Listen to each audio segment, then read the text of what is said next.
discussion continue sur l'avenir de Florange. Le groupe ArcelorMittal veut fermer des hauts fourneaux, mais Arnaud Montebourg menace de nationaliser pour le céder à un repreneur. Vous avez des infos ? Écoutez, la première info, c'est que c'est Matignon qui reprend le relais. Aujourd'hui, ça va se passer à Matignon. C'est Jean-Marc Ayrault à qui François Hollande a demandé de poursuivre les négociations avec le groupe Mittal. Bon, sans doute qu'Arnaud Montebourg, avec son style un peu tonitruant, n'est pas le mieux placé pour faire la paix et obtenir des choses du groupe Mittal après lui avoir déclaré la guerre aussi bruyamment. Mais après tout, c'est le rôle d'Arnaud Montebourg. Il met la pression, il le fait avec l'Élysée, en accord avec l'Élysée. Il y a des emplois qui sont en jeu, mais il n'y a pas seulement des emplois. Il y a la crédibilité du gouvernement pour reprendre la main face à l'économie, pour retrouver la notion de ce qu'on appelle la puissance publique. Donc oui, on peut dire que Arnaud Montebourg a un culot d'acier, mais aujourd'hui ou demain, c'est à Jean-Marc Ayrault de montrer que le gouvernement a une volonté de faire. Mais ça veut dire aller réellement jusqu'à la nationalisation du site. Est-ce que c'est une solution sérieuse? D'abord, c'est une solution légale, on le sait, la loi le permet. C'est une solution qui est logique, puisque Mittal, au fond, son attitude empêche la reprise du site par un concurrent. Or, Arnaud Montebourg, lui, semble vraiment avoir trouvé un repreneur, ou plutôt une alliance d'aciéristes qui ont l'air compétents et sérieux d'après les études faites à Bercy.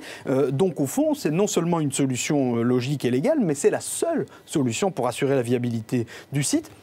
En toile de fond, dans toute cette affaire, on le sait, il y a un débat idéologique. Est-ce que c'est à l'État de se mêler des questions industrielles? Arnaud Montebourg croit que oui, il le répète depuis la primaire des socialistes. Et si François Hollande l'a nommé à ce poste, c'est qu'il le croit aussi, ou du moins qu'il veut le faire croire. En tout cas, on voit bien que même à droite, et même chez beaucoup d'économistes, aujourd'hui, beaucoup de gens approuvent la position d'Arnaud Montebourg. Il a même rarement fait autant l'unanimité derrière lui. Bon, si on y nationalise, est-ce que Mittal ne risque pas de fermer toutes ses usines en France? Je crois que ça concerne quand même quelques 20 000 employés, 20 000 salariés. 20 000 salariés à peu près en France, plus tous les emplois induits, comme on dit. Bon, et c'est évidemment l'enjeu de ce bras de fer. Le groupe Mittal est couvert de dettes, en réalité. Il est montré du doigt par les agences de notation.